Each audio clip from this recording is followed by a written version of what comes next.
जय हिंद दोस्तों, mission success happy में आप सभी का स्वागत है। फ्रेंड देखिए, आप लोगों को ज्ञान बिंदु जीएस एकेडमी का जो बुक स्टार्ट था उसमें से आप लोग को 17 तक यहाँ पे हल प्रश्न पत्र संख्या 17 तक कंप्लीट कर दिया गया है। तो आप लोग पूरा वीडियो नहीं देखें 17 तक तो जा करके देख लीजिए, प्लेलिस्ट में सभी वीडियो आप लोग को मिल जाएंगे।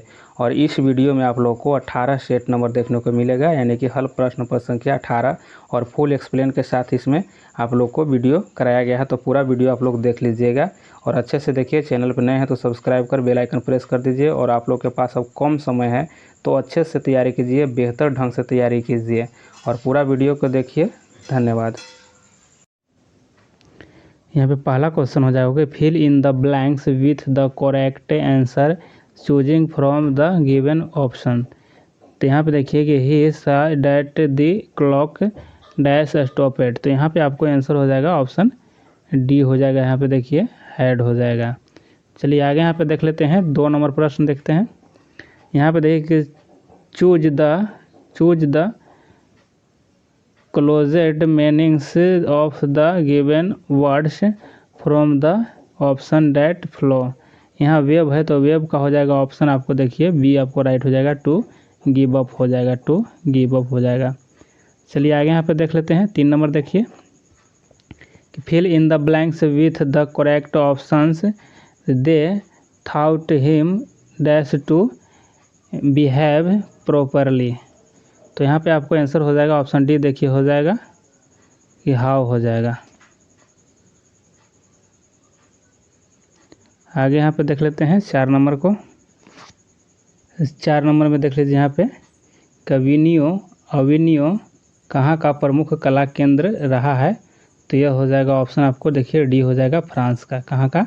फ्रांस का रहा है। अविनियो के लेखक अशोक वाजपेयी हैं। कौन है? अशोक वाजपेयी हैं। 5 यहाँ पे कि choose the correct preposition to fill in the blanks. This rule is applicable dash all of us. तो यहाँ हो जाएगा आपको ऑप्शन ए हो जाएगा, 2 यहाँ पे फिल हो जाएगा। चलिए आगे देख लेते हैं। यहाँ पे 6 नंबर देख लीजिए प्रश्न कि संस्कृति शब्द का विशेषण है। तो यहाँ पे देखिए ऑप्शन सी आपको राइट हो जाएगा, सांस्कृतिक हो जाएगा। क्या हो जाएगा? सांस्कृतिक हो जाएगा।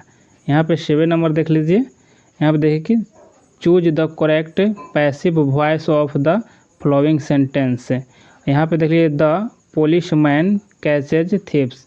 तो यहाँ पे आपको ऑप्शन डी हो जाएगा। यहाँ पे देख लीजिए कि thieves are caught by the policeman. चलिए आगे देख लेते हैं और आप लोग भी इसे अच्छे से देख लीजिएगा, थोड़ा वीडियो को रोक करके देख लीजिएगा अगर आप लोग को नहीं समझ में आए तो। 8 नंबर यहाँ पे देख लीजिए कि विफलता का विपरीतार्थक शब्द है। देखिए विपरीतार्थक का मतलब उल्टा हो जाएगा, उल्टा शब्द इसका पूछा जा रहा है विफलता का। तो विफलता का यहाँ पे सफलता हो जाएगा, यानी विलोम शब्द कहिए कि विलोम शब्द पूछा जा रहा है। तो यहाँ पे देख लेते हैं और इसमें देखिए कि सार्थकता जो है, सार्थकता का विलोम शब्द निरर्थक, यहाँ पे देखिए निरर्थकता हो जाएगा और सफलता का यहाँ पे असफलता हो जाएगा। 9 नंबर में देख लीजिए कि मेरी माँ ने आज तुम्हें बुलाया है का इंग्लिश में ट्रांसलेशन होगा। तो देखिए इसमें ऑप्शन सी हो जाएगा कि my mother has called you today. Option C right हो जाएगा। यहाँ पे देख लेते हैं 10 को, देखिए कि आ रही कवि की सवारी कविता में बादलों की एकरूपता किससे की गई है। तो किससे की गई है? तो देखिए ऑप्शन आपको बी राइट हो जाएगा, अनुचरों से किया गया। किससे? अनुचरों से किया गया है। और यहाँ पे देख लीजिए, यहाँ पे देखिए आ रही रवि की सवारी कविता के लेखक कौन है। तो देखिए यहाँ पे हरिवंश राय बच्चन जी हैं। और 11 नंबर देख लेते हैं कि विद्वान का विलोम है। तो विद्वान का विलोम देखिए कि मूर्ख हो जाएगा। ऑप्शन आपको सी सही हो जाएगा। और यहाँ पे देख लीजिए अन्य दिया गया है और यहाँ पे इसका विलोम शब्द यहाँ पे दिया गया है। तो इसका देख लेते हैं, ज्ञानी का अज्ञानी हो जाएगा, अल्पज्ञ का सर्वज्ञ हो जाएगा, विज्ञ का अज्ञ हो जाएगा और अवनी का अंबर हो जाएगा और अंध का ऊपरी हो जाएगा और अर्पित का गृहित हो जाएगा। और यहाँ पे देखिए अर्वाचीन का प्राचीन हो जाएगा और आदि का अनादि हो जाएगा। अग्र का क्या हो जाएगा? पश्च हो जाएगा। आविर्भाव का क्या हो जाएगा? तो तिरोभाव हो जाएगा। और उपमेय का अनुपमेय हो जाएगा। और यहाँ पे देख लीजिए बहुत सारे दिए हैं, इसको अच्छे से समझ लीजिएगा एक बार। और यहाँ पे देख लीजिए कि बरबर का क्या हो जाएगा, तो यहाँ पे देखिए शब हो जाएगा। तिमिर का प्रकाश, अब यहाँ पे देखिए चिरंतन का नश्वर हो जाएगा और निर्माण का ध्वस्त हो जाएगा। लौ का स्वर्ण हो जाएगा और विरहत का लघु हो जाएगा। व्यस्त का यहाँ पे देखिए अकर्मय हो जाएगा। यहाँ पे देखते हैं लौकिक का क्या हो जाएगा, अलौकिक हो जाएगा। मुख का वाचाल हो जाएगा और सृष्टि का प्रलय। शोक का हर्ष हो जाएगा। शीत का उष्ण हो जाएगा। संयोग का वियोग हो जाएगा।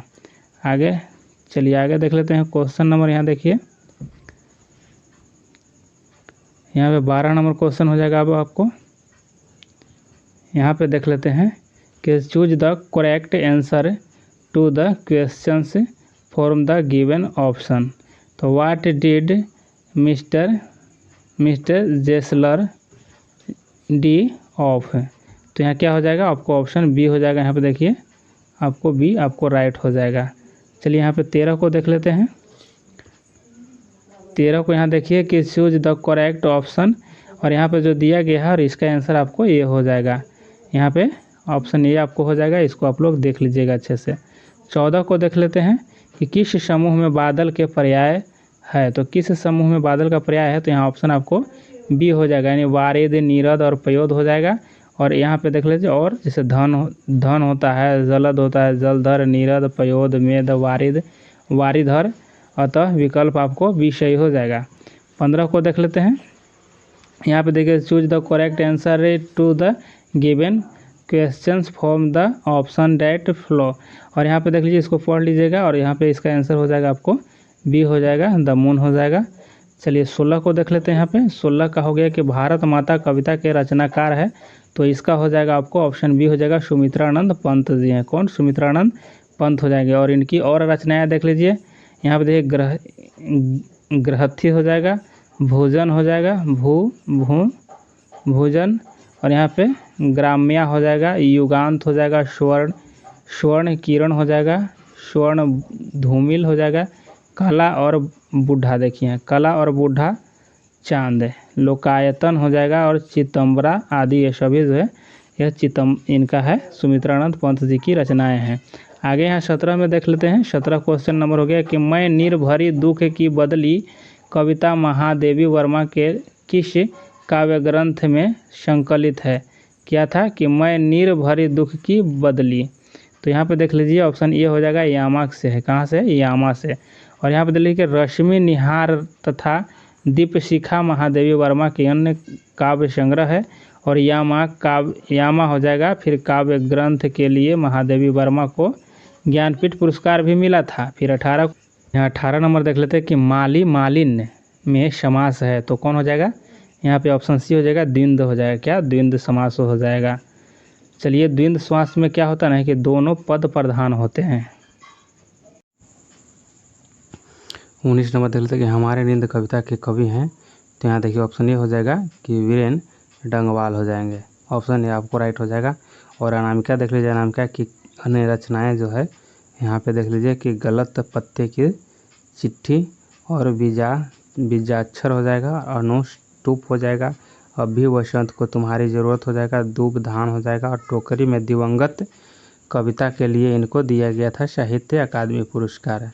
और यहाँ पे देखिए रेनर मारिया रिल्के की कृतियाँ देख लीजिए, जीवन और गीत, क्रिसमस की पूर्व संध्या, और छवियों की किताब, और त्यौहार पर मेरे लिए। और यहाँ पे आगे देख लेते हैं जीवानंद दास की रचना है, यहाँ पे देखिए झारा पालोक और धूसर पांडुलिपि हो जाएगा, वनलता सेन हो जाएगा, और महापृथ्वी, ये सभी इनकी कृतियाँ हैं विधा, यहाँ पे जीवानंद दास की। आगे यहाँ 20 नंबर में देख लीजिए। 20 नंबर में हो जाएगा आपको कि fill in the correct form of verbs. यहाँ देखिए वाटर, यहाँ पे डैश है एट 100 डिग्री सेल्सियस, तो यहाँ पे देखिए क्या हो जाएगा, यहाँ पे देखिए बॉयल हो जाएगा। क्या? ऑप्शन बी हो जाएगा। और आगे 21 में देख लीजिए कूनो राष्ट्रीय उद्यान स्थित है, तो कूनो राष्ट्रीय उद्यान आपको हो जाएगा यहाँ पे मध्य प्रदेश राज्य में है। और देखिए हाल ही में कूनो राष्ट्रीय उद्यान में नामीबिया और दक्षिण अफ्रीका से क्रमशः 8 और 12 चीता लाया गया था। नामीबिया से 8 और दक्षिण अफ्रीका से 12, और इसे भारत का पहला चीता अभयारण्य नामित किया गया है। और इसकी स्थापना वन अभयारण्य के रूप में 1981 ईस्वी में और सन 2018 में राष्ट्रीय उद्यान का दर्जा दिया गया है। और आगे देख लेते हैं कि राज्य और कुछ राष्ट्रीय उद्यान हैं। तो देखिए बिहार में हो जाएगा वाल्मीकि हो जाएगा और कैमूर है, और उत्तर प्रदेश में दुधवा और पीलीभीत है, और महाराष्ट्र में देखिए बोरीवली और यहाँ पे तंसा हो जाएगा। 22 को देख लेते हैं कि 22 का आंसर आप यहाँ पे देखिए 22 को, तो भारत का सबसे लंबा बांध कौन सा है, तो इसका आंसर आपको हीराकुंड हो जाएगा। सबसे लंबा में हीराकुंड है। यहाँ पे देखिए कि यह उड़ीसा में महानदी पर स्थित हीराकुंड बांध है और यह सबसे लंबा बांध है। टिहरी बांध जो है भागीरथी पर एवं भिलंगना नदी पर उत्तराखंड राज्य में स्थित है। और यहाँ देखिए खड़गवासला बांध पुणे महाराष्ट्र में स्थित है, और धौली गंगा उत्तराखंड राज्य में धौली गंगा नदी पर स्थित है। आगे यहाँ पर देख लेते हैं 23 नंबर में कि भारत में ग्रामीण क्षेत्रों में किस प्रकार की बेरोजगारी पाई जाती है, तो यहाँ देखिए ऑप्शन सी हो जाएगा। देखिए दोनों हो जाएगा, मौसमी और प्रच्छन्न बेरोजगारी दोनों हो जाएगा, प्रच्छन्न भी है और मौसमी भी। और आप इसको देख लेते हैं, ऐसे तो हम बताए थे पहले भी। यहाँ पे देख लेते हैं बेरोजगारी का प्रकार, देखिए कि ऐच्छिक बेरोजगारी हो जाएगा, अनैच्छिक हो जाएगा, और प्रच्छन्न अदृश्य और छिपी हुई बेरोजगारी हो जाएगा, 4 में मौसमी बेरोजगारी होगा, और 5 में संरचनात्मक बेरोजगारी हो जाएगा। चलिए आगे देख लेते हैं, पहले भी बता चुके हैं। यहाँ देखिए 24 में देखते हैं कि भारत की लोकसभा की प्रथम महिला अध्यक्ष रही है, तो यहाँ पे मीरा कुमार हो जाएगा, ऑप्शन आपको बी हो जाएगा।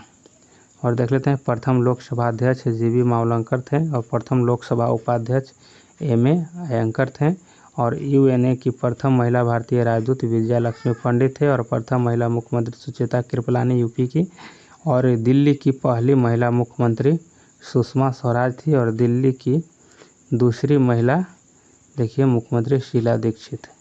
और यहाँ 25 में देखिए कि साम्यवादी घोषणा पत्र के लेखक कौन थे, तो यहाँ पे देखिए ये हो जाएगा कार्ल मार्क्स हो जाएगा, ऑप्शन ये आपको राइट हो जाएगा। और आगे यहाँ पे देख लीजिए कि ये जर्मन के महान दर्शन शास्त्री एवं कम्युनिस्ट विचारधारा के थे, और पुस्तक इनकी दास कैपिटल था कम्युनिस्ट मैनिफेस्टो कार्ल मार्क्स द्वारा लिखित है। और मदर की रचना देखिए, मदर की रचना मैक्सिम गोर्की ने की थी, मैक्सिम गोर्की ने की थी मदर की रचना। यहाँ में बोल्शेविक क्रांति 1917 में 17 के नेतृत्व जो है नेता लेनिन था, और लेनिन ने चेका का गठन किया था, और क्रांतिकारी योजना ऑपरेल थीसिस से लेनिन ने प्रकाशित की थी। और लियो टॉल्स्टॉय रूस के रहने वाले थे, और इसकी प्रसिद्ध रचना अन्ना कारेलिना यानी युद्ध व शांति है। और 26 को देख लेते हैं, भारत में उष्णकटिबंधीय सदाबहार वृक्ष पाए जाते हैं, तो ये आपको देखिए असम में पाए जाते हैं। और यहाँ पे देख लीजिए, देखिए वर्षा हो जाएगा वह 200 सेंटीमीटर से अधिक होता है, और तापमान 30 डिग्री सेल्सियस से अधिक रहता है, और वृक्ष साल भर हरे भरे रहते हैं और सघन वन होते हैं। क्षेत्र जो है यह पूर्वी हिमालय, पश्चिमी घाट, शिलोंग, पठार, अंडमान निकोबार, और प्रमुख वृक्ष होता है महोगनी होता है, बांस और सिनकोना, रबर इत्यादि ये सब पाए जाते हैं उष्णकटिबंधीय सदाबहार वन में। और 27 को देख लेते हैं यहाँ पे कि निम्न में से कौन से राष्ट्रपति सबसे कम समय के लिए पद पर रहे हैं, तो ऑप्शन सी हो जाएगा, डॉक्टर जाकिर हुसैन रहे थे, डॉक्टर जाकिर हुसैन। तो यहाँ पे देख लीजिए इनके बारे में कि वी गिरी कम समय के लिए कार्यवाहक राष्ट्रपति रहे थे, नीलम संजीव रेड्डी निर्विरोध चुने जाने वाले राष्ट्रपति थे, और शंकर दयाल शर्मा जो थे यह 1992 से 97 में कार्यकाल तक रहे थे। और संविधान के भाग 5 के अनुच्छेद 52 में राष्ट्रपति पद का वर्णन है, और अनुच्छेद 53 जो है यहाँ पे कार्यपालिका शक्ति राष्ट्रपति में निहित होगा, यह कहा गया है 53 में। और आगे यहाँ पे देख लेते हैं 28 को कि अम्बेडकर जयंती मनाई जाती है, तो ये आपको ऑप्शन सी हो जाएगा, 14 अप्रैल को मनाई जाती है। और आगे यहाँ पे देख लीजिए, यहाँ पे देखिए कि हाल ही में तेलंगाना सरकार ने डॉक्टर बी.आर. अम्बेडकर के नाम पर अपने सचिवालय का नामकरण किया तथा इसमें 125 फीट ऊंची कांस्य प्रतिमा का अनावरण हैदराबाद में किया गया है। 17 मई को विश्व दूरसंचार दिवस, 12 जनवरी को राष्ट्रीय युवा दिवस, यह विवेकानंद के जन्मदिन पर मनाया जाता है। और 7 अप्रैल को विश्व स्वास्थ्य दिवस, और 8 अप्रैल को विश्व विरासत दिवस, और 11 मई को राष्ट्रीय प्रौद्योगिकी दिवस मनाया जाता है। और विश्व स्वास्थ्य दिवस देखिए यहाँ पे विश्व स्वास्थ्य दिवस मनाया जाता है तो 7 अप्रैल को मनाया जाता है। चलिए आगे देखते हैं। 30 नंबर देख लेते हैं कि विशिष्ट छाया। देखिए विशिष्ट छाया क्या है, तो इसको क्या कहा जाता है। देखिए यहाँ पर ऑप्शन ए आपको राइट हो जाएगा कि एक ऐसा क्षेत्र जो अपेक्षाकृत रूप से धरातलीय अवरोध के प्रभाव से कम वर्षा क्षेत्र होता है, उसी को वृष्टि छाया क्षेत्र कहा जाता है। तमिलनाडु पश्चिमी घाट के पर्वत वृष्टि छाया क्षेत्र में पड़ता है, अतः यहाँ दक्षिण पश्चिम मानसून द्वारा काफ़ी कम वर्षा होती है, परंतु लौटते मानसून के द्वारा यहाँ पे वर्षा होती है। लौटते मानसून के समय में यहाँ वर्षा होती है। और यहाँ पे देख लीजिए दक्षिण पश्चिम मानसून के द्वारा माशिराम मेघालय विश्व में सर्वाधिक वर्षा प्राप्त करती है। और शरद ऋतु को मानसून पर्यावर्तन देखिए प्रत्यावर्तन का काल कहा जाता है। 31 नंबर देखते हैं आपातकाल के दौरान मूल्य अधिकारों के प्रवर्धन को निलंबित किया जा सकता है, तो यहाँ देखिए हो जाएगा राष्ट्रपति के द्वारा। ऑप्शन आपको बी सही हो जाएगा।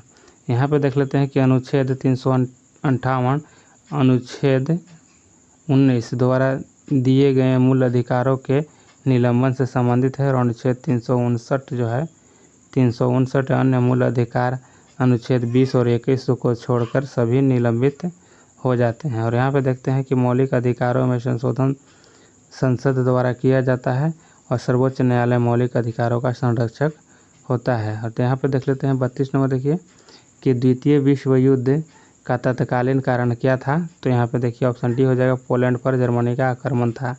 और यहाँ पे देख लेते हैं युद्ध का प्रारंभ हुआ था 1 सितंबर 1939 को हुआ था, और युद्ध का अंत 2 सितंबर 1945 को हुआ था। अमेरिका ने हिरोशिमा पर परमाणु बम लिटिल बॉय गिराया था, वह 6 अगस्त 1945 को। अमेरिका ने नागासाकी पर परमाणु बम फैटमैन गिराया था 9 अगस्त 1945 को। अंतर्राष्ट्रीय आर्थिक संकट 1929 में शुरू हुआ था, जो 1930 के दशक में दुनिया भर में व्याप्त है। फासिस्टवाद देखिए यहाँ पे है कि फासीवाद का सर्वप्रथम उदय इटली में हुआ था, जिसका जन्मदाता मुसोलिनी है। नाजीवाद का उदय जर्मनी में हुआ था, जिसका जन्मदाता हिटलर है। 33 नंबर देख लेते हैं झारखंड में झूम कृषि को कहते हैं, तो झारखंड में झूम कृषि को देखिए कि ऑप्शन सी हो जाएगा, कुरुआ कहा जाता है। क्या कुरुआ कहा जाता है। और छत्तीसगढ़ में दीपा कहा जाता है, मणिपुर में आमलू कहा जाता है, हिमालय क्षेत्र में खील कहा जाता है, और पश्चिमी घाट में कुमारी कहा जाता है।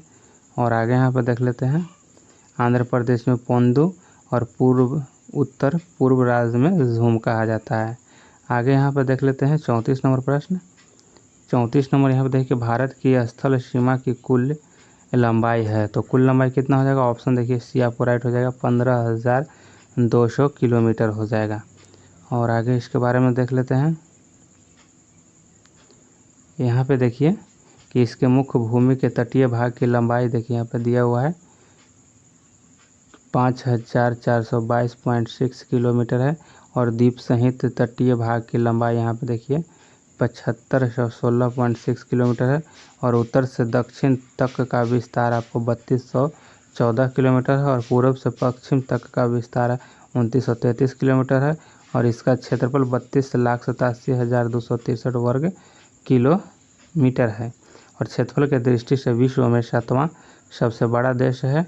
और यहाँ देखिए स्थिति जो है 8 डिग्री 4 इंच से 37 डिग्री 6 इंच उत्तरी अक्षांश व यहाँ पे 68 डिग्री 7 इंच से 97 डिग्री 25 इंच पूर्व देशांतर हो जाएगा, पूर्वी देशांतर है। और 35 को यहाँ पे देख लेते हैं, प्रश्न 35 है। तो यहाँ पे देखिए कि द्वितीय विश्व युद्ध में 1 सितंबर 1939 को पोलैंड पर किसने आक्रमण किया, तो किसने किया था, तो यहाँ देखिए एडोल्फ हिटलर हो जाएगा। ऑप्शन आपको बी हो जाएगा।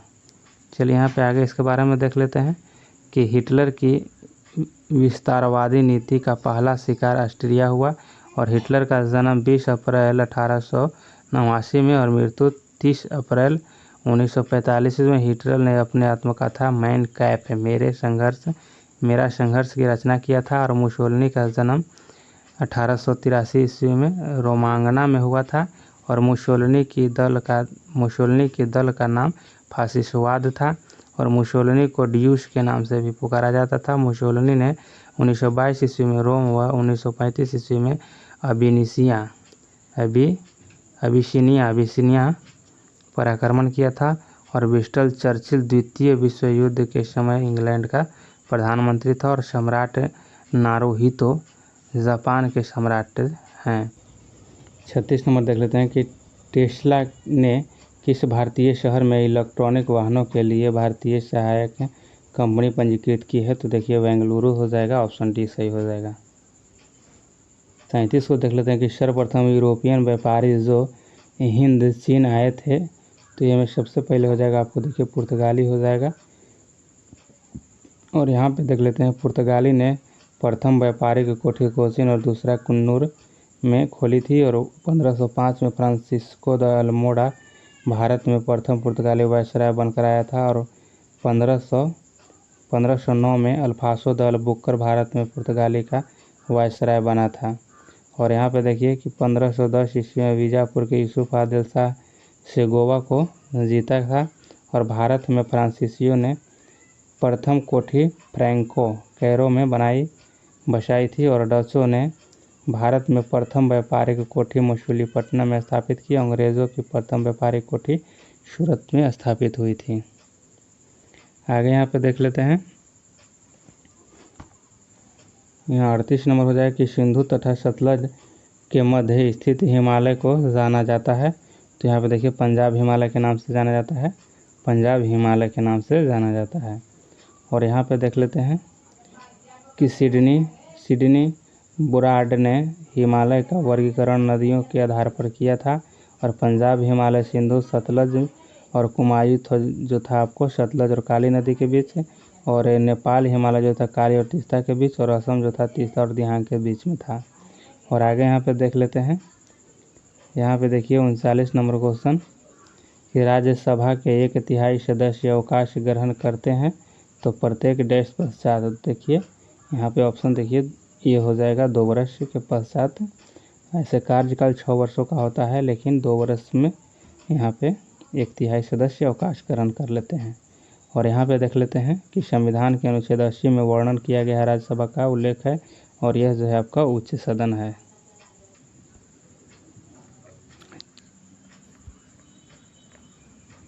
चालीस नंबर यहाँ देखते हैं कि पर्सा के राजा विलियम्स प्रथम को कहाँ जर्मनी का सम्राट घोषित किया गया। तो देखिए ऑप्शन डी आपको हो जाएगा वर्साय में हो जाएगा, ऑप्शन डी वर्साय में। यहाँ देखते हैं जर्मनी का सबसे शक्तिशाली राज्य जो था वह पर्सा ही था और बिस्मार्क जर्मन के एकीकरण पर्सा के नेतृत्व में चाहता था। बिस्मार्क पर्सा के शासक विलियम्स प्रथम का प्रधानमंत्री था। और यहाँ देख लेते हैं कि विलियम्स प्रथम ने बिस्मार्क को बाजीगर कहा था और बिस्मार्क 1862 में पर्सा का चांसलर बना। 41 में देखिए कि संपत्ति का अधिकार अब है एक, तो अब क्या है, तो अब यह हो जाएगा आपको कानूनी अधिकार हो जाएगा, ऑप्शन ए आपको सही हो जाएगा। और यहाँ पे देख लेते हैं कि 44वें संविधान संशोधन 1978 ईस्वी द्वारा इसे कानूनी अधिकार के अंतर्गत रखा गया है और इसे भाग 12 के अनुच्छेद 300 के क में विधि के कानूनी अधिकार के अंतर्गत रखा गया है। और आगे यहाँ पर देख लीजिए मौलिक अधिकार का वर्णन जो है आपको भाग 3 में है, अनुच्छेद 12 से 35 तक में है। समता या समानता का अधिकार भाग 14 से 18 तक में। स्वतंत्रता का अधिकार जो है 19 से 22 में थे और शोषण के विरुद्ध अधिकार आपको 23 से 24 में है। धार्मिक स्वतंत्रता का अधिकार 25 से 28 में। संस्कृति और शिक्षा संबंधी अधिकार आपको अनुच्छेद 29 से 30 तक है। संवैधानिक उपचारों का अधिकार यहाँ पर देखिए कि अनुच्छेद 32 में है। नोट यहाँ पे है कि मूल संविधान में 7 मौलिक अधिकार थे, वर्तमान में 6 मौलिक अधिकार हैं। और यहाँ पे देख लेते हैं 2011 की जनगणना के अनुसार भारत में सर्वाधिक जनसंख्या वाला राज्य कौन हो जाएगा। तो यहाँ पे देखिए उत्तर प्रदेश है, सबसे ज़्यादा उत्तर प्रदेश में। और बिहार भारत का सर्वाधिक जनसंख्या घनत्व वाला राज्य है, देखिए 1106 यहाँ पे है जनसंख्या घनत्व बिहार का। और आगे यहाँ पे सब देख लीजिए। 43 को देख लेते हैं यहाँ पे कि 900 किलोमीटर का चार धाम हाईवे प्रोजेक्ट किस राज्य में निर्माणाधीन है। तो आपको उत्तराखंड में हो जाएगा, ऑप्शन आपको डी हो जाएगा। यहाँ पे देख लीजिए कि चार धाम के स्थानों पे जैसे बद्रीनाथ हो गया, केदारनाथ, गंगोत्री और यमुनोत्री, यही चार प्रोजेक्ट द्वारा जोड़ा गया है। और इसकी लंबाई जो है 900 किलोमीटर है। और इस परियोजना में कुल जो लागत आपको लगेगा वो है आपको 12,000 करोड़ यहाँ पे लागत इसमें लगने वाला है। और यहाँ पे देख लेते हैं कि उत्तर प्रदेश राष्ट्रीय राजमार्ग की लंबाई में पहले स्थान पर है और विश्व की सबसे ऊंची सड़क मनाली लेह मार्ग है। और यहाँ पे देख लेते हैं 44 नंबर में देखिए कि राष्ट्रीय आय का मतलब क्या है। तो राष्ट्रीय आय का मतलब यहाँ पे देखिए उत्पादन के साधनों से आय, उत्पादन के साधनों से आय से है। और यहाँ पे देख लेते हैं कि राष्ट्रीय आय की गणना के लिए बाजार मूल्य पर प्राप्त शुद्ध राष्ट्रीय उत्पाद से अप्रत्यक्ष करों को घटाया जाता है। और वास्तविक राष्ट्रीय आय बराबर स्थिर कीमत पर राष्ट्रीय आय। और राष्ट्रीय आय की गणना 3 विधि से किया जाता है, उत्पादक विधि से और आय विधि से, और इसमें उपयोग बचत विधि से। और 45 में यहाँ देख लेते हैं कि रबर डैश फसल है। तो रबर यह जो है ना आपका भूमध्य रेखीय क्षेत्र की रबर फसल है। रबर का मूल स्थान अमेजन नदी घाटी है, ब्राज़ील क्षेत्र है। और विश्व में प्रथम रबर उत्पादक देश थाईलैंड है। और भारत में केरल रबर उत्पादक में प्रथम राज्य है। और रबर उत्पादन के लिए अनुकूल परिस्थितियाँ जैसे 200 सेंटीमीटर से अधिक वर्षा होनी चाहिए। और यहाँ पे देखिए यहाँ पे लेटेराइट या लाल मिट्टी होनी चाहिए। तापमान जो है 25 डिग्री सेल्सियस से 35 डिग्री के आसपास होनी चाहिए। और भारत रबर उत्पादन में विश्व में चौथा स्थान रखता है। और 46 को यहाँ पे देख लीजिए कि उत्तर पश्चिम भारत में शीतकालीन वर्षा उन चक्रवातों के परिणाम स्वरूप होती है जो उत्पन्न होते हैं, यहाँ पे देखिए भूमध्य सागर में हो जाएगा। और यहाँ पे देख लेते हैं कि जब वे शीतोष्ण चक्रवात पछुआ जेट पवनों के माध्यम से भारत में प्रवेश करते हैं तब इसे हम पश्चिमी विक्षोभ कहते हैं। और यहाँ पे देखते हैं भारत में शीतकालीन वर्षा पश्चिमी विक्षोभ के कारण होती है। पश्चिमी विक्षोभ द्वारा उत्तर पहाड़ी क्षेत्रों में हिमपात के रूप में वर्षा होती है, जबकि पश्चिम भारत के मैदानी अर्थात पंजाब हरियाणा में वर्षा जल बूंदों के रूप में होती है। और यहाँ पे 47 नंबर देखते हैं विदेशी निवेश कहलाता है। तो विदेशी निवेश इसमें क्या कहलाता है, यहाँ पे देखिए ऑप्शन डी हो जाए, इनके बहुराष्ट्रीय निगमों अर्थात एक फर्म या व्यक्ति द्वारा दूसरे देश में स्थिर व्यापारिक गतिविधियों में किया गया निवेश विदेशी निवेश कहलाता है। शीर्ष 5 विदेशी निवेशक भारत में निम्न है, जैसे सिंगापुर, अमेरिका, मॉरिशस, नीदरलैंड और स्विट्जरलैंड हो जाएगा।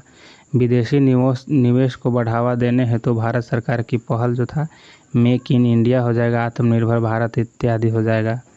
और आगे यहाँ पर देख लेते हैं विश्व बैंक द्वारा उत्पादन एवं विकास के लिए अंतर्राष्ट्रीय स्तर पर पूंजी का विनियम को प्रोत्साहन देना।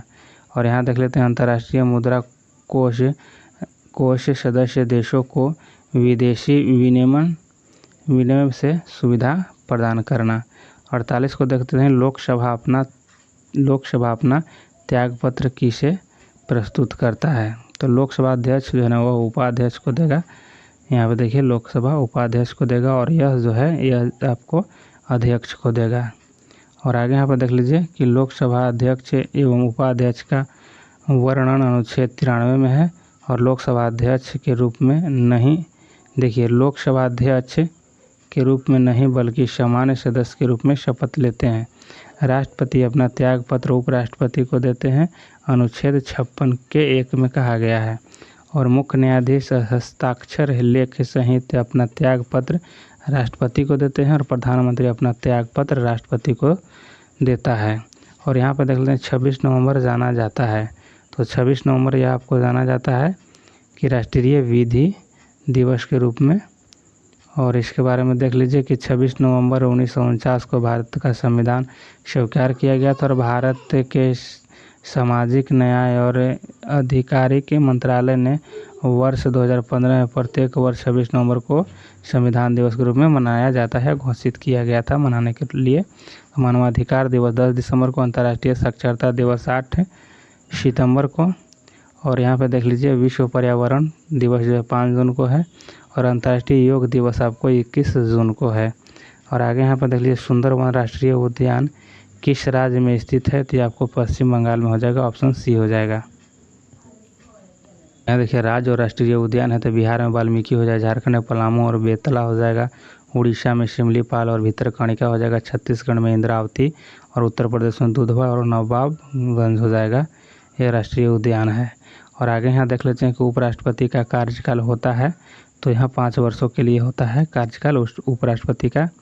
और आगे यहाँ इसके बारे में देख लेते हैं थोड़ा सा कि उपराष्ट्रपति का पद अमेरिका से ली गई है और उपराष्ट्रपति राज्यसभा का सदस्य नहीं होता है, अतः मतदान का अधिकार नहीं है, किंतु सभापति के रूप में निर्णायक मत दे सकते हैं। उपराष्ट्रपति के चुनाव के नामांकन के लिए उम्मीदवार की कम से कम 20 प्रस्तावक तथा 20 अनुमोदक होने चाहिए। भारत का उपराष्ट्रपति राज्यसभा का पदेन सभापति होता है, अनुच्छेद जो है यहाँ पे 64 और यहाँ पे 89 में कहा गया है। उपराष्ट्रपति अपना त्याग पत्र यहाँ पे देखिए 67 के क में राष्ट्रपति को देता है, और उपराष्ट्रपति पद खाली रहने पर राष्ट्रपति का पद खाली रहने पर उपराष्ट्रपति राष्ट्रपति के हैसियत से कार्य करता है।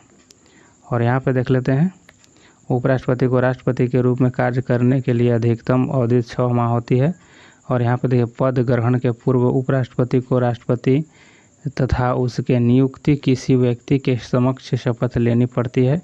और यहाँ 52 को देख लेते हैं कि वायुमंडल में स्थिर ओजोन सूर्य से आने वाली विकिरण से पृथ्वी की सुरक्षा करती है, तो कौन करती है, तो यहाँ पे देखिए परावैंगनिक किरण से जो आता ना है परावैंगनिक किरण, उसी को ओजोन, देखिए यहाँ पे वायुमंडल में स्थित ओजोन परत जो है सुरक्षा करती है परावैंगनिक किरण से।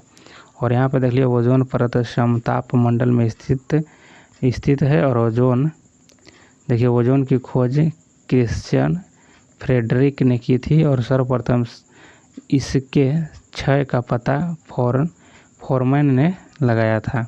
और ओजोन क्षय की सर्वाधिक समस्या अंटार्कटिका में है और इसे डॉप्सन इकाई के द्वारा मापा जाता है। और क्लोरोफ्लोरोकार्बन और नाइट्रस ऑक्साइड से ओजोन प्रभावित होता है और परावैंगनिक किरण की खोज रीटर ने किया था और इसका उपयोग सिकाई करने, प्रकाश विद्युत प्रभाव उत्पन्न करने में होता है। और इसका तरंगदैर्घ्य परिसर जो होता है लगभग 10 nm से 400 nm होता है। और यहाँ पे देख लेते हैं 53 का कि मनरेगा के अंतर्गत देश के ग्रामीण क्षेत्रों में कितने दिन काम दिया जाता है, तो यहाँ देखिए ऑप्शन सी हो जाएगा, सी हो जाएगा आपको 100 दिन। 54 नंबर देख लेते हैं कि विश्व में किस देश में सर्वप्रथम लिखित संविधान लागू हुआ था, तो देखिए अमेरिका में सबसे पहले हुआ था। और कब हुआ था, तो देखिए 1789 में। और आगे इसके बारे में देख लेते हैं कि भारत का संविधान विश्व का सबसे बड़ा लिखित एवं सर्वाधिक व्यापक संविधान है। भारत का संविधान अंशतः लचीला और अंशतः कठोर है और लिखित संविधान की अवधारणा फ्रांस की देन है। और 55 नंबर में देख लीजिए यहाँ पे कि अरुणाचल प्रदेश में ब्रह्मपुत्र जानी जाती है, तो यहाँ पे ऑप्शन ये हो जाएगा दिहांग के नाम से आता है, क्या दिहांग के नाम से। और आगे यहाँ पे देख लेते हैं असम में ब्रह्मपुत्र नदी के नाम से बहती है। असम में जो ब्रह्मपुत्र नदी के नाम से, तिब्बत में इसे शांगपो कहते हैं और बांग्लादेश में इसे जमुना के नाम जानते हैं और इसकी लंबाई 2900 किलोमीटर है। और भारत में यहाँ पे 916 किलोमीटर है। और इसका उद्गम तिब्बत में मानसरोवर झील से 80 किलोमीटर दूर चेमायुंगडुंग ग्लेशियर से है। और इसको देख लेते हैं यहाँ पे कि सहायक नदियाँ जैसे लोहित, कामेत, मानस, सुबनसिरी, धनसिरी, कलंग, संकोश और पगल, देखिए पगल डिया ब्रह्मपुत्र की सहायक नदियाँ हैं। और यहाँ पे देख लेते हैं 56 को। देखिए 56 को कि 2011 की जनगणना के अनुसार के आधार पर भारत का सर्वाधिक जनसंख्या वाला द्वितीय शहर पूछा जा रहा है यहाँ पे। तो दूसरा दिल्ली है और पहला आपको यूपी था, पहला यूपी और दूसरा दिल्ली। और आगे यहाँ पे देख लीजिए 57 को देखते हैं कि भारत का वाटरमैन के नाम से जाना जाता है। तो भारत के वाटरमैन के नाम से देखिए राजेंद्र सिंह को जाना जाता है। टाइगर मैन ऑफ इंडिया के नाम से कैलाश संखला को जाना जाता है। फॉरेस्ट मैन ऑफ इंडिया के जावद पायेंग के जाना जाता है। और मिसाइल मैन ऑफ इंडिया के APJ अब्दुल कलाम और सैटेलाइट मैन ऑफ इंडिया के नाम से UDP रामचंद्र राव को जाना जाता है। और आगे यहाँ पर देख लेते हैं 58 का है कि किस उत्पादन के लिए होलोग्राम का उपयोग होता है। देखिए हॉल मार्का है यहाँ पे, हॉल मार्का। तो यह आपको हो जाएगा ज्वेलरी से संबंधित है, ज्वेलरी से संबंधित हो जाएगा। जैसे शुद्ध सोना जो है 24 कैरेट का होता है और सोना में हॉलमार्क देखने को मिलेगा। जैसे 1 कैरेट में 200 mg, 1 कैरेट बराबर 200 mg होता है। और यहाँ पे देखते हैं एक मार्क भारत में कृषि खाद्य उत्पादक पर लगाया जाने वाला प्रमाणित चिन्ह है जो 1937 ईस्वी में लागू हुआ था। पर्यावरण के प्रभाव को कम करने के लिए इको मार्क लगाया जाता है और 1951 ईस्वी में इसे लागू किया गया था। और आगे यहाँ पे देख लेते हैं 59 नंबर को। देखिए कि निम्नलिखित में से किस स्थान पर भारत में सर्वाधिक वर्षा दर्ज की गई है। तो यहाँ पे ऑप्शन ये हो जाएगा माशीराम, मेघालय में हो जाएगा। और यहाँ पे देख लेते हैं कि दक्षिण पश्चिम मानसून की अरब शाखा से होती है। और यहाँ पे तमिलनाडु में शीत ऋतु में वर्षा उत्तर पूर्वी मानसून के कारण होता है। भारत में जलवायु उष्णकटिबंधीय मानसूनी है और मानसूनी अरबी भाषा का शब्द है और जिसका अर्थ होता है हवाओं का मौसम प्रत्यावर्तन होता है। और यहाँ पे 60 नंबर देख लीजिए कि उस एजेंसी का नाम जिसके मार्फत सरकार बफर स्टॉक के लिए खाद्यान्न खरीदती है वह है। तो यहाँ देखिए भारतीय खाद्य निगम हो जाएगा, यानी FCI हो जाएगा। और आगे यहाँ पे देख लेते हैं भारतीय खाद्य निगम की स्थापना 1965 में हुई थी और मुख्यालय नई दिल्ली में। खाद्य एवं ग्रामीण उद्योग की स्थापना 1956 में हुआ था। और राष्ट्रीय लघु उद्योग निगम की स्थापना 1955 में हुआ था। और लघु उद्योग में संबंधित समिति जो था आबिद हुसैन समिति है। 61 को देखते हैं खरीफ की कौन सी फसल पशुओं के चारे के रूप में उपयोग में लाई जाती है। तो कौन हो जाएगा, देखिए ज्वार व बाजरा हो जाएगा। ऑप्शन आपको C राइट हो जाएगा। और यहाँ देखिए खरीफ की फसल जून और जुलाई में बोई जाती है और अक्टूबर नवंबर में काट ली जाती है। प्रमुख फसल जैसे खरीफ के हो जाएगा कि धान, बाजरा, ज्वार, मक्का, अरहर, सोयाबीन आदि। यहाँ पे कपास है, सभी जो खरीफ है। और रबी में देख लीजिए अक्टूबर नवंबर में बोई जाती है और मई जून में काट ली जाती है। और प्रमुख फसल गेहूँ, चना, जौ, मटर, सरसों, आलू, अलसी हो जाएगा। और यहाँ पे देख लेते हैं 62 को। देखिए कि भारत सरकार का प्रथम यहाँ पे लीगल ऑफिसर है। तो कौन हो जाएगा, ऑप्शन C हो जाएगा। भारत का महान्यायवादी होता है और यह अनुच्छेद 76 में वर्णित किया गया है। और महान्यायवादी न तो संसद का सदस्य होता है और ना ही मंत्रिमंडल का, लेकिन वह किसी भी सदन में भाग ले सकता है और बोल सकता है। और महान्यायवादी को सहायता देने के लिए सॉलिसिटर जनरल तथा 2 अतिरिक्त सॉलिसिटर जनरल होते हैं। और यहाँ पर 63 को देख लेते हैं कि भारत में प्रथम रेलगाड़ी मुंबई से ठाणे के मध्य चलाई गई थी। तो यहाँ ऑप्शन आपको D हो जाएगा। और यहाँ पे देख लीजिए इसके बारे में, यहाँ पे देखिए भारतीय रेलवे के जनक डलहौजी को जाना जाता है। और भारतीय रेलवे बोर्ड की स्थापना 1905 ईस्वी में हुई थी। और भारत रेल का राष्ट्रीयकरण 1950 में हुई थी। और रेल बजट को 1924 से 25 के बाद एक वर्थ कमेटी की सिफारिश पर समान बजट से अलग कर दिया गया था। और 17 में रेलवे बजट को केंद्रीय बजट में विवेक देवराय कमेटी की सिफारिश पर पुनः मिला लिया गया था। रेलवे को 18 मंडल एवं 73 डिवीजनों में बांटा गया है। और 18वें मंडल दक्षिणी तटीय रेलवे मुख्यालय विशाखापट्टनम है। और विश्व की सबसे पहली रेल गाड़ी 1825 ईस्वी में स्टॉकटन और डार्लिंगटन के बीच चली थी और देश की सबसे लंबी दूरी तय करने वाली रेलगाड़ी विवेक एक्सप्रेस जो डिब्रूगढ़ असम से कन्याकुमारी तमिलनाडु तक जाती है। 64 में देख लेते हैं यहाँ पे कि पद्मश्री प्राप्तकर्ता रामचंद्र मांझी के लिए प्रसिद्ध है। तो किस लिए प्रसिद्ध है ये पूछा जा रहा है। तो देखिए रामचंद्र मांझी लोक नृत्य के लिए प्रसिद्ध हैं और इनका जन्म 1925 के छपरा बिहार में हुआ था और ये लौंडा नृत्य से संबंधित नर्तक हैं और 2017 में संगीत नाटक अकादमी अवार्ड और 2021 में पद्मश्री इन्हें दिया गया है और इसकी मृत्यु 7 सितंबर 2022 को 97 वर्ष की आयु में हो गई है। यहाँ देखते हैं 65 को देखते हैं जलालगढ़ किला बिहार के किस ज़िले में स्थित है। तो आपको पूर्णिया में हो जाएगा। कहाँ? पूर्णिया में हो जाएगा। और यहाँ पर देख लेते हैं विक्रमशिला विश्वविद्यालय भागलपुर में, अररिया में है। अररिया डॉल्फिन अभ्यारण्य परमान नदी पर है और किशनगंज में मालवरी विकास संस्थान है। और 66 को देख लेते हैं भारत सरकार के तरफ से करेंसी नोट कौन से एजेंसी जारी करती है। तो यहाँ पे देख लीजिए कि बी हो जाएगा ऑप्शन यहाँ पे कि भारतीय रिजर्व बैंक के द्वारा किया जाता है। और रिजर्व बैंक की स्थापना आपको देख लीजिए कि 1 अप्रैल 1935 को हुआ था और इसके राष्ट्रीयकरण जो था 1 जनवरी 1949 को हुआ था। और यहाँ पे देखिए प्रथम governor sir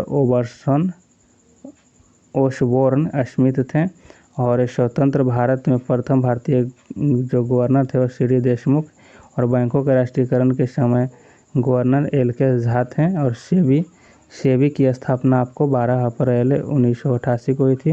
bank of India की स्थापना 1906 में और विश्व बैंक की स्थापना 1944 में की गई थी। और यहाँ पे देख लेते हैं आगे कि सामाजिक न्याय क्या दर्शाता है। तो यह आपको ऑप्शन डी हो जाएगा कि बिना किसी सामाजिक भेदभाव की सभी नागरिकों के साथ समान व्यवहार यही दर्शाता है। आगे यहाँ पे देख लेते हैं कि वह राजयुग में जहाँ कटीले वन तथा झाड़ियाँ पाई जाती है वह है। तो यहाँ पे देख लीजिए गुजरात राजस्थान कम वर्षा वाले क्षेत्र हैं, अंततः वहाँ कटीले झाड़ियों वाली वनस्पति पाई जाती है। वृक्ष बबूल नागफनी होता है सब। और पश्चिम बंगाल में मैंग्रोव वन पाए जाते हैं और इसकी जड़ें डेल्टा देखिए इसकी जड़ें जो हैं डेल्टा एवं दलदली पानी में डूबी होती है। और यहाँ पे देख लेते हैं 69 का के प्रसिद्ध गीत सारे जहाँ से अच्छा की रचना किसने की थी। तो यह देखिए मोहम्मद इकबाल के द्वारा किया गया था। किसके द्वारा? मोहम्मद इकबाल के द्वारा किया गया था। जनगण मन जो है रविंद्रनाथ टैगोर के द्वारा और वंदे मातरम बंकिम चंद्र चटर्जी के द्वारा या चट्टोपाध्याय कहिए। और गीत गोविंद जयदेव और सरफरोशी की तमन्ना अब हमारे दिल में है, देखना है जोर कितने बाजू का तिल में है। यह बिस्मिल यहाँ पे जिमावादी के द्वारा कहा गया था। नोट देखिए यहाँ पे कि इसे स्वतंत्रता संग्राम के दौरान लोकप्रिय बनाने का कार्य राम प्रसाद बिस्मिल ने किया था। और 70 को देख लेते हैं। यहाँ पे 70 को देखिए किस क्षेत्र में कामगार को रोजगार की सुरक्षा मिलती है। तो देखिए संगठित क्षेत्र हो जाएगा। ऑप्शन ये आपको सही हो जाएगा। संगठित क्षेत्र में लोगों के पास काम सुनिश्चित होता है और इस क्षेत्र में लोगों को अच्छा वेतन एवं बहुत सारी सुविधाएं मिलती है। और संगठित क्षेत्र के सरकार द्वारा पंजीकृत होता है और असंगठित क्षेत्र में लोगों के पास काम सुनिश्चित नहीं होता है और यह क्षेत्र के सरकार द्वारा पंजीकृत नहीं होता है और इस क्षेत्र में लोगों को ना तो अच्छा वेतन और ना ही कुछ सुविधाएं मिलती है। 71 को देख लेते हैं कि दो पिंडों के बीच गुरुत्वाकर्षण बल आर के निम्न रूप में परिवर्तन होता है। तो यहाँ पे ऑप्शन आपको डी हो जाएगा। और इसको देख लीजिए यहाँ पे इसको बताया गया है जो। और यहाँ पे देख लीजिए 72 को देखते हैं कि डैश जैसे सरल जीवों की यदि कई टुकड़ों में काट दिया जाए तो प्रत्येक टुकड़ा यहाँ पे विकसित होकर पूर्ण जीव का निर्माण कर देता है। तो यहाँ पे हो जाएगा आपको, तो इसमें प्लेनेरिया हो जाएगा।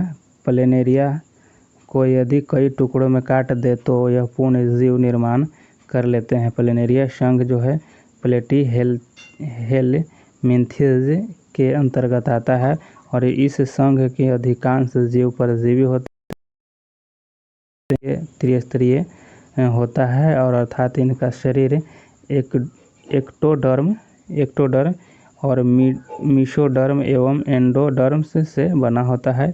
और ईस्ट एक प्रकार का कवक है और कवक हरित लवक रहित संवहन ऊतक रहित थैलोफाइटा है और कवक का अध्ययन माइकोलॉजी कहलाता है और इसका कोशिका भित्ति जो काइटिन की बनी होती है। 73 को देख लेते हैं, ध्वनि सबसे तेज डैश माध्यम में संचरित होती है, तो यहाँ पे हो जाएगा ठोस में सबसे ज़्यादा संचरित होती है।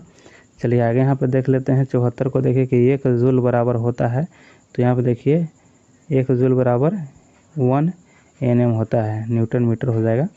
और यहाँ पे देख लीजिए इसके बारे में दिया गया है जो। और यहाँ पे 75 को देख लेते हैं कि अम्लीय वर्षा निम्न में से ऑक्साइडों के कारण होती है, तो यहाँ पे ऑप्शन देखिए सल्फर और नाइट्रस ऑक्साइड के कारण होता है। और आगे यहाँ पे इसको अच्छे से आप लोग देख लीजिए। 76 को देख लेते हैं, निम्न में से किस विटामिन की कमी से स्कर्वी रोग उत्पन्न होते हैं, तो देखिए सी के कारण स्कर्वी रोग होते हैं। और विटामिन शब्द का सर्वप्रथम फंक ने प्रयोग किया था। और विटामिन कार्बनिक पदार्थ हैं जिसे हमें कम मात्रा में आवश्यकता होती है और खाना बनाते समय सबसे अधिक विटामिन सी नष्ट होते हैं। और यहाँ पर देख लीजिए विटामिन ए रतौंधी, इसकी कमी से होने वाली जिसे रतौंधी हो जाता है और इसको जीरोफ्थैल्मिया कहा जाता है, यह क्वेश्चन पूछा जाता है। और B1 से देखिए बेरी और D से रिकेटस और E से जनन शक्ति कम होना और K से हीमोफीलिया होता है। और यहाँ देखिए 77 को देख लेते हैं, गैलीलियो ने किस यंत्र की खोज की थी, तो देखिए टेलीस्कोप को किया गया था। और यहाँ उपकरण है और आविष्कारक है, तो देखिए कंपास को खोजा था यहाँ विलियम थॉमसन एवं यहाँ पे ब्रोन काल्विन। घड़ी को देखिए क्रिस्टेड यहाँ पे ह्यूगेंस। और भाप इंजन को जेम्स वाट। और प्रिंटिंग प्रेस को जॉन गुटेनबर्ग किया था। और यहाँ पे देखिए रडार का खोज यहाँ पे रॉबर्ट वाटसन वान ने किया था। और माइक्रोफोन को ग्राहम बेल के द्वारा खोज किया गया था। और यहाँ पे देख लेते हैं निषेचन के पश्चात बीजांड के एक कठोर आवरण विकसित होता है तथा यह डैश में विकसित होता है, तो देखिए यहाँ पे हो जाएगा बीज हो जाएगा यह कठोर हो जाता है। और आगे यहाँ पे देख लीजिए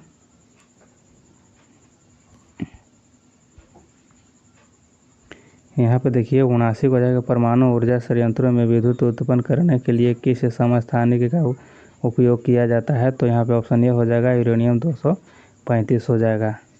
चलिए आगे देख लीजिए और ये सब भी आप लोग अच्छे से देख लीजिए। और यहाँ पे देख लीजिए कि आयोडीन 131 जो है थायराइड ग्रंथि को पता लगाने के लिए, कोबाल्ट 60 जो है रक्त कैंसर नियंत्रण के लिए, और सोडियम 24 जो है आपको रक्त के थक्के का पता लगाने के लिए, और लोहा जो है आपको 59 जो है यह है आपको अरक्तता का रोग पता लगाने के लिए, और फास्फोरस 32 जो है ल्यूकेमिया के उपचार के लिए। ये सब क्वेश्चन पूछे जाते हैं, इसे ध्यान रखिएगा। और यहाँ पे देख लेते हैं 80 को, देखिए कि निम्न में से कौन सा ऊर्जा का मात्रक नहीं है, तो ऊर्जा का मात्रक यहाँ पे देखिए किलोवाट जो है नहीं है, बाकी तीनों जो ऑप्शन है सही है आपको। और यहाँ पे देख लीजिए यहाँ पे दिया गया है उसके बारे में कुछ। और यहाँ पे 81 को देख लेते हैं कि वह संयोजी ऊतक जो अस्थियों से मांसपेशियों को जोड़ता है, तो यहाँ पे हो जाएगा आपको कंडरा हो जाएगा, ऑप्शन आपको बी हो जाएगा। और यहाँ पे देख लेते हैं 82 को कि आहार नाल मूल रूप से डैश से डैश तक विकसित एक लंबी नली है, तो यह आपको डी हो जाएगा, मुंह से गुहा तक हो जाएगा, मुंह से गुहा तक हो जाएगा। 83 को देख लेते हैं, एक डैश द्वारा बनाया प्रतिबिंब हमेशा आभासी, सीधा एवं अत्यधिक छोटा होता है, तो आपको बी हो जाएगा ऑप्शन, यानी उत्तल दर्पण हो जाएगा। बाकी इसके बारे में आप लोग थोड़ा सा देख लीजिए, हालांकि आप लोग को इसके बारे में जानकारी है ही। और यहाँ पे देख लीजिए 84 को देख लेते हैं कि प्रथम टीका विकसित किया गया था, तो आपको देखिए एडवर्ड जेनर के द्वारा किया गया था। और लुई पास्चर ने 1882 ईस्वी में रेबीज का टीका का खोज किया था, और दूध की पास्चुराइजेशन की भी खोज की थी। लैंड स्टीनर ने यहाँ पे देखिए 1900 ईस्वी में रक्त समूह की खोज की थी। और जोसेफ लिस्टर ने एंटीसेप्टिक सर्जरी की खोज की थी। और प्रथम हृदय प्रत्यारोपण क्रिश्चियन बर्नार्ड के द्वारा किया गया था। मलेरिया परजीवी व उसके चिकित्सा की खोज यहाँ पे रोनाल्ड रॉस के द्वारा किया गया था। और 85 को देख लेते हैं, यहाँ पे 85 का आंसर हो जाएगा 85 के दिले की संपीड़ित प्राकृतिक गैस कौन सी होती है, तो इसका आंसर आपको मीथेन हो जाएगा, ऑप्शन आपको बी हो जाएगा। 86 को दिले कि एक अधातु जो कमरे के तापमान पर द्रव के रूप में मिलते हैं वह है, तो यहाँ पे ऑप्शन देखिए, ऑप्शन आपको डी हो जाएगा, ऑप्शन डी होगा, ब्रोमीन हो जाएगा। आगे यहाँ पे देख लेते हैं 87 को देखिए कि डैश पादप की पत्तियां बीड़ी बनाने के उपयोग में आती है, तो किसका आता है, तो तेंदू के पत्ता होता है। क्या होता है, तेंदू के पत्ता जो है। और तंबाकू का प्रयोग तेंदू के पत्तों में लपेटकर भी की जाती है। और आगे देख लेते हैं 88 को कि मेरुरज्जु को सुरक्षा प्रदान की जाती है, तो यह किया जाता है देखिए कशेरुकी दंड के द्वारा। किसके द्वारा, कशेरुकी दंड के द्वारा किया जाता है। और यहाँ देख लेते हैं कि गर्दन में देखिए 7 कशेरुकी होते हैं, वक्ष में 12 और कट्टी में 5 और त्रिक में 5 और पूँछ में 4 और मनुष्य में कुल 33 कशेरुकी दंड होता है। राशि को निम्नलिखित में से कौन सा रासायनिक परिवर्तन नहीं है, तो देखिए यहाँ पे सी हो जाएगा उबलता हुआ पानी। यह जो है आपको रासायनिक परिवर्तन नहीं है, भौतिक परिवर्तन हो जाएगा। 90 को देख लेते हैं, प्लास्टर ऑफ पेरिस बनाया जाता है, तो ये आपको हो जाएगा ऑप्शन बी हो जाएगा, जिप्सम से बनाया जाता है, जिप्सम से। प्लास्टर ऑफ पेरिस का सूत्र देखिए CaSO4 × ½ हो जाएगा। और प्रयोग मूर्ति बनाने और शल्य चिकित्सा में किया जाता है। और देखिए यहाँ पे बॉक्साइड एल्युमिनियम का अयस्क होता है, एल्युमिनियम प्रथम अपचायक होता है। और आगे यहाँ पे देख लीजिए 91 को देखिए यहाँ पे मैथ है, और आप सभी इसको अच्छे से आप लोग देख लीजिए, और इसका आंसर आपको देखिए बी हो जाएगा। और यहाँ पे देखिए 92 का आंसर आपको बी हो जाएगा। और यहाँ पे देख लेते हैं 93 का आंसर आपको यहाँ पे बी हो जाएगा, 90 डिग्री हो जाएगा। और आप लोग इसे अच्छे से अपने वीडियो को रोक करके देख लीजिएगा। और यहाँ देखिए 94 का आंसर आपको ये हो जाएगा।